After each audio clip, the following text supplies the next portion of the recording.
Unë jam Leonard Gjevigjia, jam student, studioj në Universitetin Aleksandër Mojsiu, në shëndegër shkenca kompjuterike, jam nga rrethi I Hasit, Qarku Kukës.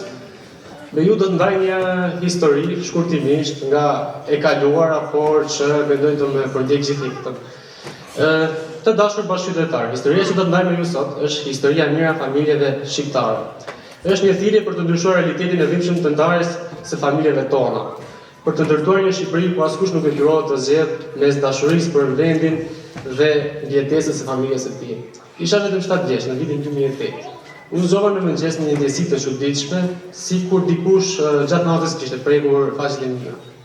Në shtëpi ndjeja se diçka mungonte, por si fëmijë nuk arrija ta kuptoja plotësisht. Më vonë më thanë se ato prekje të fshehteshin nga fëmira e babait tim. Më bindën se do largohej për pak kohë e do kthehej me dhurata. Isha I lumtur për dhuratat, por zemra ime kërkonte diçka më tepër, kërkonte pranimin e tij. Ditët kalonin dhe ai nuk po kthehej. Çdo mbrëmje mendoja, nesër do të kthehej. Por e vërteta ishte më e hidhur. Babai im kishte nisur një betejë të quajtur emigracion drejt Greqisë. Ai nuk u largoi sepse nuk e donte vendin e tij. U largua sepse ishte e pamundur që në Shqipëri të siguronte jetesën e familjes e jo më të realizonte ëndrat e tij. Për 17 vite qëndroi larg nesh.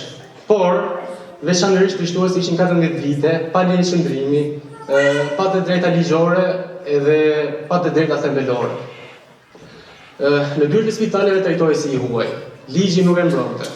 Kjo ishte sakrifisa që vetëm një baba për fëmijën e tij edhe një burr për familjen e tij mund ta bëjë. E di që historia ime përsëritet në qindra mijëra familje shqiptare, por kjo nuk është mënyra e duhur. Ky nuk është emigrim nga dëshira për më mirë. Ky është një detyrim, është ikje e detyruar nga kushtet ekzistenciale. Fatkeqësisht, pas babait tim, edhe unë mendoj shpeshherë emigrimin si alternativë. Për shkak se në vendin tonë, po të punosh ndershëm, e po të rëtosh në autobus, cilësor si I pa arritur në jetë, I pa për të ndërtuar vendin tënd. Por ne meritojmë më shumë. Meritojmë një vend ku të rinjt ndërtojnë të ardhmen këtu, ku familjet rriten së bashku, ku digniteti dhe puna shpërblehen. Lëvizja bashkë nuk ofron thjesht fjalë. Lëvizja bashkë ka një program 177 faqe të ndërtuar nga profesionistë që e dinë shumë mirë se çfarë duhet këtij vendi dhe çfarë duhet ndryshuar. Përveç programit me 177 faqe, ne kemi dëshirën dhe vullnetin për ta realizuar atë program. Dua të falenderoj kryetarin e Lëvizjes Bashkë Arlin Çorin, por akoma më shumë dua të falenderoj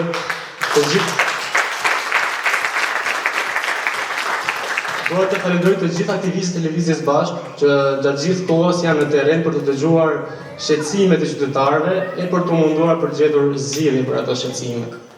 Sot ju kërkoj të bashkoheni me ne jo thjesht me votën tuaj, por me besimin se së bashku mund të krijojmë një Shqipëri ku baballarët nuk largohen natën fshehurazi, ku fëmijët nuk presin më kot. Votoni Lëvizjen Bashkë për një Shqipëri që na mban të gjithë bashkë.